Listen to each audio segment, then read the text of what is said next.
Welcome back. Today I'm going to be checking out Connor Conquers in a video that's been requested quite a few times. Take me a minute to get to it, but I am very excited. As always, I'm going in completely blind. I don't know nothing about nothing, but I am very, very, very, very excited. I hope you are as well. If you are new here, please do consider subscribing. It'd really help me out. I'd very, very, very, very, very much appreciate it.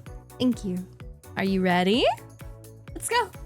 Hermeticism is an esoteric and mystical pseudo-religion with a fixation on the divine art known as alchemy, a fusion of magic and science that sought to discover the meaning of true knowledge. So arcane in nature, it drove Sir Isaac Newton to invent calculus. Noita, on the other hand, is the equivalent of someone screaming the Hermeticism wiki at you and finish after you died from drinking acid. That is bullshit lazy.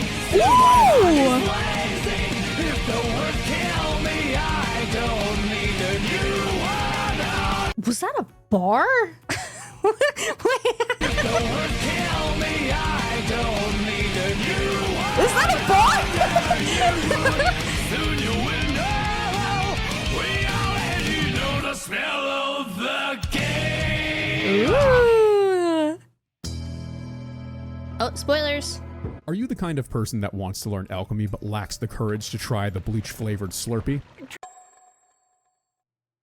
When did that come out? Was that like a limited run? I don't think I saw that one, I'll be honest with you. I already missed out on the Tide Pods, and now this. I keep realizing I've never lived life. Drink to bleach. Or maybe you want to unlock the secrets of magic, but your instinct of self-preservation is just too strong. Or perhaps you're one of the truly mad who wish to reveal the secrets of the Emerald Tablets by engaging in the most convoluted texts known to man. Finish alchemic fan fiction. Coffee inside is flesh. Welcome, initiates, to Noita. Noita is an action roguelike, meaning it's an exciting version of games that look like this, but with a few big twists.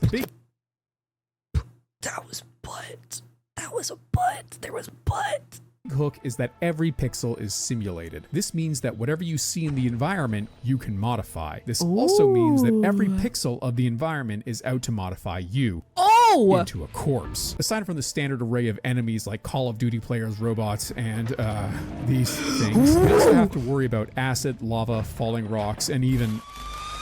I'm not going to sugarcoat it. You're going to die a lot. This game is hard. The learning curve is more of a learning clip, but necessity is the mother of all inventions, and invention is required for victory. And therein lies the real magic of this game. You see, most games discourage the player from exploiting the game's mechanics. Deviation from intended play gets shut down or even punished. But Noita, Noita is built different. Exploiting the game's mechanics isn't just encouraged, it's required. So if you think you have the required amount of self-loathing for it, let's attempt to cover.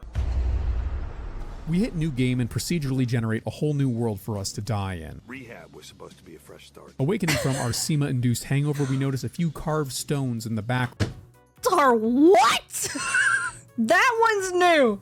You know, I can't say that I've found myself in that position. I gotta be honest with you. New game and procedurally generate a whole new world for us to die in. Rehab was supposed to be a fresh start. Awakening from our SEMA-induced hangover, we notice a few... Oh, wait. He's not saying that. He's not saying that word. That's not what he's saying. Is it that word? It's not that word. Yeah. Oh, I'm a pervert. It's not the other one. It's not. Oh,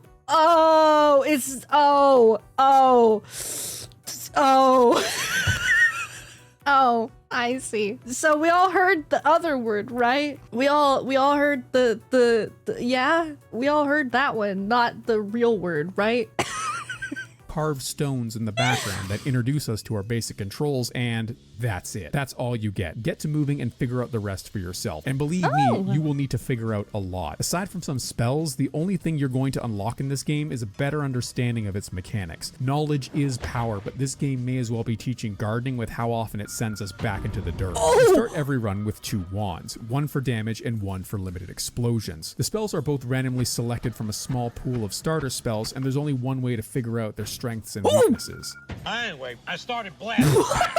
You also get a flask. What's in it? Drink it and find out. Do it. Push. Now, since there's only one way forward, let's get to experiencing the plot of the descent. As we descend into the mines, we get our first taste of enemies. We have dogs, spiders, That's a slimes, dog? drunks, and of course, Satan. But don't worry, it only gets worse. Take your time exploring the area. At this point, every little bit goes a long way. Golds, wands, potions, hearts, we need it all. There's no rush, so take your time. The only indicator for whether or not you should move on is your health bar. Healing is very limited in this game, so once your hit points start going down, so should you. At the bottom of the mine, we'll find a repeating pattern of portals that'll take us to our first safe area. Oh. Welcome to the mall. Every holy mountain contains a few useful things. A heart, Okay. a 45-degree square, a shop, and a perk altar. The heart seal, the square restores all uses of your limited spells, and the shop sells spells or wands for money. The perk altar lets you pick one of 3 upgrades for your character that persists for the rest of the run. And let me tell you, not all perks are created equal. In fact, some will make your first win way easier, while others will get you killed if you don't know how to use them. You wouldn't dare. Oh, this is very slightly reminding me of like Binding of Isaac, just with like this part with like the perks that are just like kind of random and stuff. Oh, And that's some are unfortunate. just more worthless than my crypto investments. The Holy Mountain is also the only place you can change up your wand's spells without a specific perk or item, so let's talk magic. Every wand is unique and has pseudo-random stats that change how it behaves and, more importantly, what it can be good at. A wand Okay. tutorial can get a bit technical, so here's some Subway Surfers so those of you with TikTok brain rot don't die of dopamine deprivation. All right, guys, jingle, jingle, jingle, jingle. Everyone pay attention, okay? Jingle, jingle. Shuffle determines if a wand's spells activate in order or randomly. Why would you ever want a shuffle wand? Sometimes they have better stats than their non-shuffle counterparts, or you may just be desperate. Or they may have really good spells that you want to peel off of it later. Spells cast tell us how many spells are activated each cast. Generally, the more spells cast, the slower the wand overall, but not always. Good for making DIY shotguns. Cast delay and recharge time tell us the delay between each spell cast and the amount of time it takes the wand to recharge after it's cast every spell. Lower numbers usually mean better, but you want to make sure the wand's mana recharge can keep up with the consumption rate of the wand's spells. Oh my god. Okay. The rest is pretty self-explanatory. If you disagree, too bad. Experiment. Either way, I'm not going to explain that again. Figuring out how to build powerful wands with whatever you have is key to mastering this game. At the Oh, they're doing little head bombs. They're head banging. start, you'll wonder how you'll ever be expected to survive with rubber balls and sparks, but after a few dozen runs, you'll be like, yeah, I can build a Geneva Convention violation out of some bubbles. That is a wild sentence. Anyway, time to move on to the next area. Once you leave, the Holy Mountain collapses behind you, locking you into the next region. Shame there's no way to avoid this, because the next area will have better spells and wands that would be good to tinker with. Oh well. Anyway, this is our basic game loop. Explore the area, hit up the mall, tinker, move on. There's 7 levels in total to get through, and Big Boss Comey will be waiting for you on level 8. The first few levels aren't too bad, but then you're going to hit Hisi Base, which is basically all my failed oxygen not included colonies looking for revenge. Oh.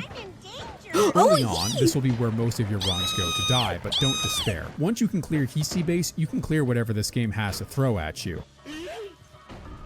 When starting out, you should use Hisi Base as a gauge for your power. If you don't think you can clear Hisi Base with what you have, then you might want to push your luck on the levels before. Now, this means you only get 7 levels to build something strong enough to beat the game. There's a limited number of resources and perks that you can acquire in any one run. Noita, at its core, is a game about scarcity and making the most out of what you can scrape together in order to just barely edge out a win. Now you may be wondering, how can I make the most out of my limited resources?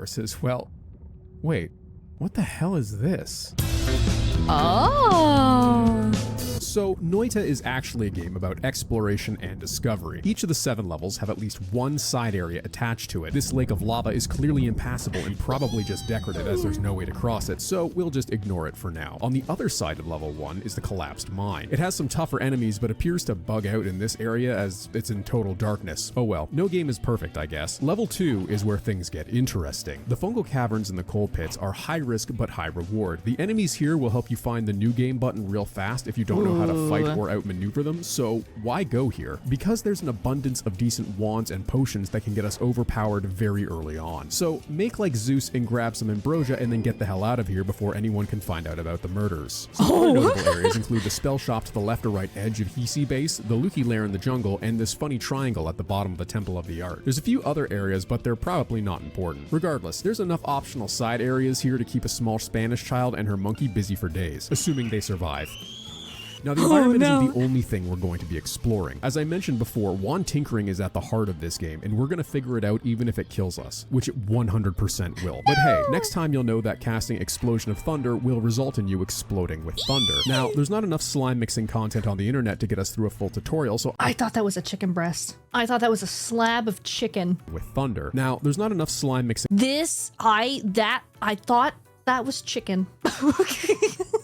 I was concerned when it was chicken. I don't know if I'm more or less concerned with it being slime. Content on the internet to get us through a full tutorial, so I'm going to 80% speedrun some basic concepts at you. You may be asking, why does this game have a spell that just kills you with thunder? Why are there so many spells that just straight up kill you? Well, frankly, these spells should come with a bit of a trigger warning. Trigger spells create a payload consisting of all spells to the right of it leading up to the first non-modifier spell. So, by packing these types of spells into a trigger or timer projectile, we can still manage to kill ourselves by casting it too close to us. But until then, we might be able to take out a few Hisi along the way. Personally, my favorite wand build is a single trigger that deploys a mist spell with drilling, homing, and lots of damage modifiers on it. Why mist? Because it ticks for damage every 25 frames. This turns a harmless cloud into heat-seeking radium. And the best part is, there's no way this can ever backfire. Some of my other favorite wand builds include music that gives you cancer, nuclear ducts, spasm, and return to monkey. Now, let's talk chainsaws. At first glance, they seem pretty useless. They can't dig very well, and melee combat in this game is a death sentence if you don't have melee immunity. But guess what? This is the most powerful spell in the game. Chainsaws, along with a few other select spells, have some rather interesting properties. You might notice that this projectile has a negative recharge time on it. On its own, this isn't anything special, but guess what happens when we try to wrap cast chainsaws into one another? And now we have a machine gun.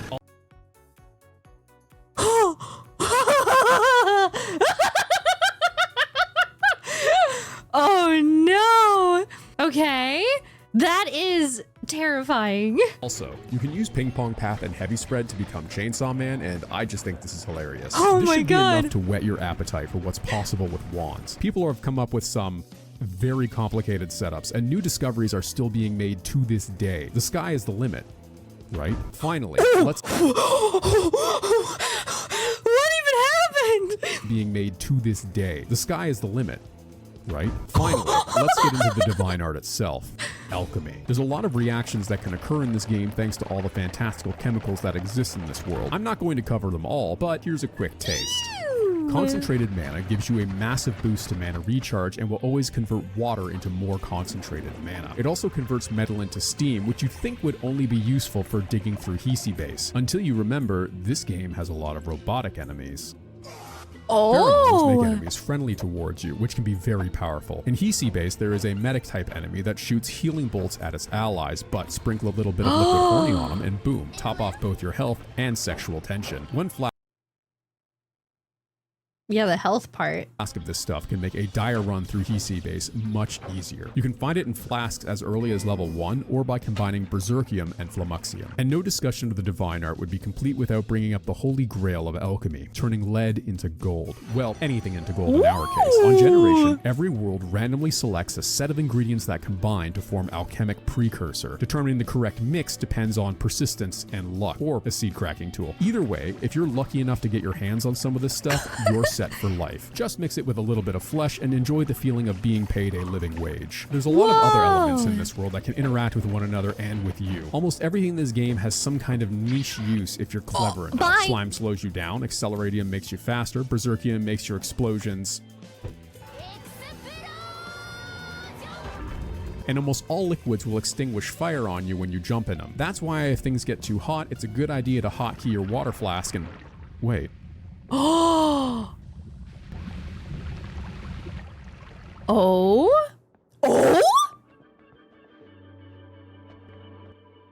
Hi. Oh, free spell. I guess that's what the... So remember when I said that going down into the Holy Mountain was the only way forward? Yeah, I lied. It's false. No way. You can Damn. instead go left. All this does is get us slightly drown and reward us with a tablet of Finnish nonsense. Welcome to the Hydraulic Press channel. But this should encourage you to think about the wider world, because we can also go up. Welcome to the overworld. To give you an idea of how big this game is, here's what I've covered so far. Okay. And this is the rest of the world. I told you this game was about exploration, but what is the point of a giant open world like this? What could possibly exist within it that would be worth all this trouble? Orbs of True Knowledge are the easiest way for you to unlock new spells for future runs. They also function as max HP boosts that will always spawn in a fixed location. Of the 11 orbs, there are a few easy ones to get early on, and the extra health goes a very long way, especially in the difficult stages of the early game. Now, if you want to get all 11 orbs, you're going to have to visit some of the most dangerous regions in the game. Some of these include very deadly side areas with enemies far beyond your abilities when you first encounter them. So how are you reasonably expected to obtain such power? You aren't. Unless you're a god gamer like myself, the only way you're going to make it through these areas is if you come back to them with an endgame setup. But if we're locked into each region the further we descend, then how do we do this? Rock and stone, Greenbeard. We dig. Now, we're on Maiden Abyss rules. Going Diggy diggy hole. down is dangerous, but going back up is going to kill us. There's no health restores between areas anymore, so unless you've got access to healing via spells, any damage you take from this point on is permanent. Or is it? There's a few spells beyond your basic drills that allow you to clear the environment, but here are the most common 3. If you're desperate, you can dig with the highly dangerous Plasma Cutter spell. Touching this thing will, if you're not careful, but it can get the job done in a pinch. After that, we have the Lumi Drill. If you have the cast speed and mana to support it, you can rip through any terrain with minimal effort. You can also combine it with the Ping Pong Path modifier and delete distant enemies as well as the environment. And finally, there's the gold standard, black holes. The only problem with black holes is that you only get 3 casts before you need a spell refresher. Even with the unlimited spells perk, this is one of the rare exclusions, and unfortunately, there's no way around this. Yet. Now, there's one thing I want you to remember. There are no invalid strategies in Noita. This game fights dirty and expects you to fight dirty back. You could use these spells to drill back up through the main path, fighting your way back up, or you could just cling to the sidewall and play it safe. Personally, I don't do this for the same reason that I don't spend my free time widening drill holes. It's boring. Also, there is one other way back to the surface, but that requires us to... But what if in the process of returning to the surface, you find some cool stuff that you missed? All the holy mountains are gone and we can't tinker anymore. But what if they weren't? What if we just dug out of the side and oh god, oh fuck. Dude, I'm gonna be honest. I would not find anything cool in this game because I am such a fucking loser. I play games correctly. I would not think to do anything necessarily like outside of the bounds. You tell me, go here, do this thing, go through the game, get through the levels, and beat the thing at like the end of the game, right? That's what I would do until you told me, hey, you should like try going up the mountain instead. Hey, you should try digging your way up instead. Like I would not do that.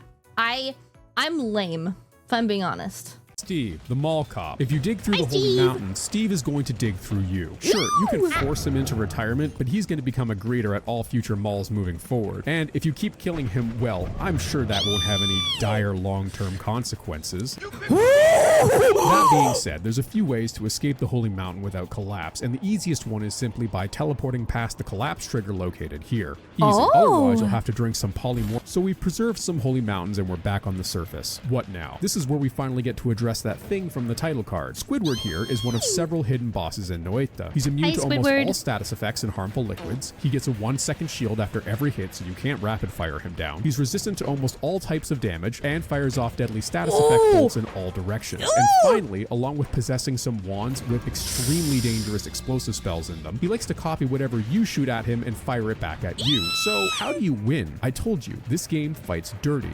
so think of a way to fight Dirty back. Now, to be fair, Squidward is one of the more dangerous hidden bosses, but usually the first one new players find. When you first start hunting bosses on purpose, you'll want to focus your attention on the pyramid in the east overworld or the alchemy lab to the west of the mines. Both unlock and drop spells, but the alchemist is special. Remember our limited black hole problem? You only get 3 casts. Well, if you convince them with enough fire, they might just give you an answer to that problem. There's lots to explore now that the world has truly opened up for you. Hidden bosses to discover and enigmatic secrets to uncover. I won't go into details, but here's one for free. You want to make your annihilation really pop? Then take a tablet to this quaint little lake house to the far left of the map and throw it here to unlock the Glimmer spells. Glimmer comes in a variety of great flavors, like gay. Gay! Oh my god! Oh my god. I love the gay. You can weaponize the gay. I want to shoot gay at people. Give me a gay gun. Let me gay all over the place. Lean. And improved CPU performance. They also reduce cast delay, so you could use them to speed up a sluggish wand and look great doing it. Oh and that's my the limits god. of Noita. You may be tempted to push this even further, but I'll save you the trouble. At the edge of the world, you'll find these massive walls. You might be tempted to dig through them, but you'll be greeted by this. Cursed rock. Standing anywhere on or even in the space that it used to occupy will result in damage that will quickly kill you. In game dev, we call this disincentivizing design, and it's a way to tell the player to stop wasting their time. I mean, I guess technically you could push forward, like if we were to spritz ambrosia on ourselves and just dig, but as you can see, this just continues forever. Even 3 screens deep, we can still see that. Wait, is that dirt? Wait, hold on. Holy shit! What? You thought you could stop me? I'm already 4 parallel universes ahead of you. Well, parallel worlds. This is the biggest perspective shift this game can offer. Oh the my moment it goes from a God. game of scarcity to a game of abundance. And I've ruined it for you. Going left or right, you can find a near infinite amount of worlds with new layouts, spells, and perks. The only limit is your computer's memory. Farm hundreds of thousands of hit points, build the perfect Doomsday wand, become immune to every type of damage in this game. It's all here, and it's all yours for the taking. Heck, with a repelling cloak and enough stacks of stainless armor, you can effectively become immune to Curse Rock and even resist the sun. So let's talk about quests. Remember those insane tablets from earlier? Not only did they give hints about the game's lore, but also several quests that exist hidden throughout the game. Of these, one of the most prestigious and difficult is to rebuild the fucking sun. This, like most things in this game, has a high likelihood of killing you, but it's worth it to have that rad-looking achievement on top of your pillar tree. You may also notice that the orbs of true knowledge in parallel worlds are looking a little bit more evil. These are orbs of corruption and still come with a health upgrade, but the heart inside is going to damage 44% of your maximum hit points as payments. Oh, and there's something else I forgot to mention about these orbs in general. The HP upgrade goes both ways. What do I mean by that? Well, let's collect orbs like the Habsburgs collect chromosomes and then check back in on our friend Colmy.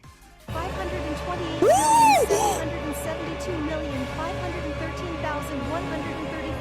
The harder you break this game, the harder it breaks back. Oh this is my why God. any dirty strategy you can think of is on the table. Reroll breaking? Go for it. Freeze kicking? Sure. Tablet upwarping? Absolutely. So fear not. While Nala Games may give us their hardest battles, so too do they give us their most broken spells. And while Comey's health bar may be bigger than an Astolfo cosplayer with a can of Monster Energy drink, they're no match for infinite recursion.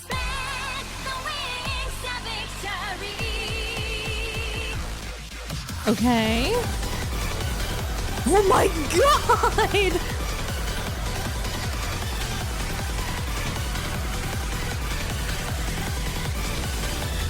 Oh my god! My eyes! This game is crazy, and your first god run is going to be something special. Going from a flammable twig to an unstoppable earth-moving force of nature feels amazing. At this point, there's nothing that can stop you. Bore through the lava, descend into hell, and establish a new order, or ascend into heaven and Sorry, I wasn't expecting an ore jump scare. force the angels themselves to bear witness as you reconstruct their domain to your liking. Oh Nothing my can God. stop you. All will be terrified of your glory and bow before the sheer might of your godlike.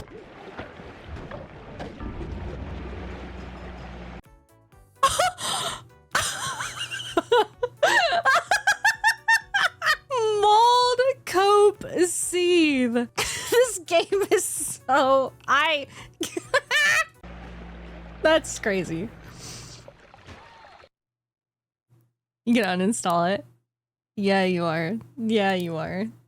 Yeah. No matter how strong you become, you'll never be a match for Polymorphine. Polymorphine nullifies all perks, including extra lives, and turns you into a different creature depending on what flavor you've come into contact with. Regular Poly will turn you into a sheep that dies from a slight breeze. The unstable and chaotic variants will give you a little bit of extra HP, but it also makes you targetable by your own homing spells. Oh no! Drinking the transition juice in Noita is about the same as doing it in Florida because our chances of survival just plummeted. It's not all bad though. You can use Poly in a pinch to escape holy mountains, gain temporary hit points, or become friendly to hostile factions. So just like when you first started playing the game, the biggest threat to your life is still yourself.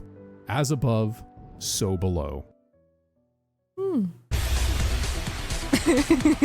Noita is an absolutely deranged game in the best possible way, and I've never found anything else quite like it. Every run is different and will find a new way to make you rage quit every time. And this is just the tip of the iceberg. Even with all I've covered, I've spoiled probably less than 1/10 of what this game has to offer. So go ahead, eat a bunch of fungus and discover what happens when gas gets converted into acid. Try Nightmare Mode, a very fun and balanced way of playing the game. In fact, this game is unspoilable because at time of recording, several years post-launch, the community is still working together to discover its secrets. What do these stupid eyes mean? What does the cauldron room do? No one knows, but maybe you can help figure it out. And no discussion of this game would be complete without addressing the community at large. There is a plethora of great mods ranging from quality of life to Twitch integrations to entire expansions like Apotheosis. Even after you've mastered all this game has to offer, people just keep making more. There's always something to discover in or out of this game. No, not like this. Anyway, no. That's it for now. If you want to check out some actually good Noita content creators, I'd highly recommend Fury Forge, Dunker Slam, and Albino. Plus, seeing even the best players struggle with runs makes me feel a little better about having over 300 hours in this game and still constantly dying in PC base. Best of luck on winning your first run and everything beyond. Thank you all so much for watching. More videos to come, so I'd love to hear your thoughts, suggestions, and feedback in the comments. Have a great day and stay safe out there. Damn! Okay. Ah, dude, that's sick. Okay. All right. This is really cool. It's so go your own way and encouraging and kind of forcing you to do that. I don't think I've ever played anything quite like this. That's really, really cool. I don't think I would have come up with anything without knowing about it before, right? Because if you tell me, hey, this thing, do this thing, go this direction, I'm probably just gonna do that. So you being able to just completely nope, in a sense, and go the complete quote-unquote wrong way is insane to me. And if you like going against the grain, if you like breaking the game to just do what you want, I think this would be incredible. It seems like a lot of fun. Please, please, please, please make sure you check out the original video. It's gonna be linked down below. If you like my video, make sure you like and subscribe so I can see you in the next one. Thank you. Bye.